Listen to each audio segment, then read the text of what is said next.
कार्तिक माह में दीपदान का महत्व।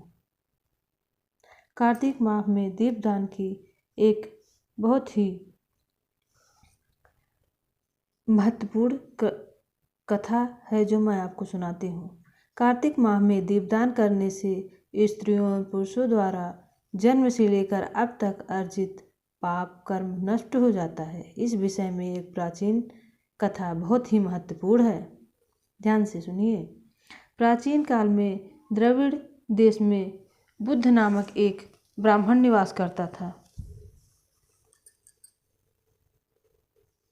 उसकी स्त्री बहुत ही दुष्टा और दुराचारी थी।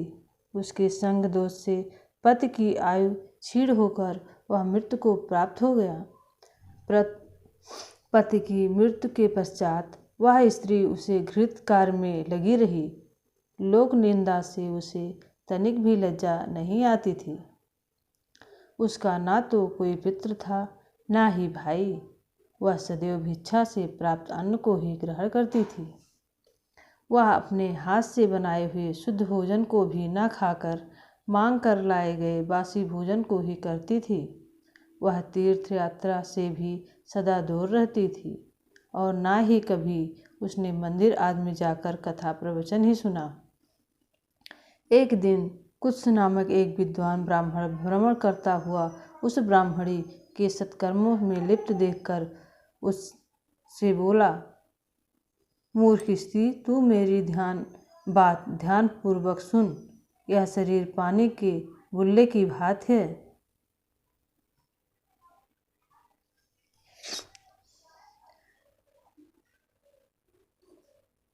यह शरीर बुलबुले की भांति है। एक दिन इस शरीर को नष्ट होना निश्चित है। यदि तू अनित्य शरीर को नित्य मानती है तो अपने मन में बैठकर इस मोह का तू विचार पूर्वक त्याग कर दे। सबसे श्रेष्ठ देवता भगवान विष्णु का चिंतन कर और उन्हीं की लीला कथा को आदरपूर्वक सुन। कार्तिक माह आने पर भगवान दामोदर को प्रसन्न करने के लिए स्नान दान आदि करके दीपदान दे और भगवान विष्णु की परिक्रमा करके उन्हें प्रणाम कर। यह व्रत विधवा और सौभाग्यवती इस सभी स्त्रियों के करने योग्य है। इससे समस्त सभी स्त्रियों के करने योग्य है। इससे समस्त पापों एवं उपद्रवों का नाश हो जाता है। तू मेरी बात मान, निश्चय ही कार्तिक मास में दीपदान कर।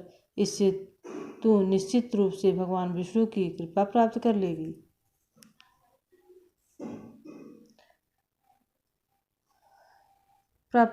इस प्रकार कहकर वह कुछ ब्राह्मण चला गया। अब उस दुराचारी ब्राह्मणी ने भी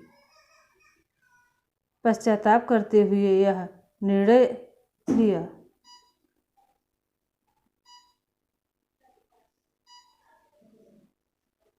निर्णय लिया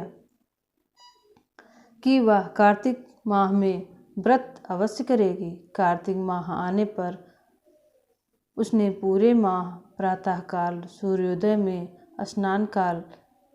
सूर्योदय काल में स्नान और दीपदान किया।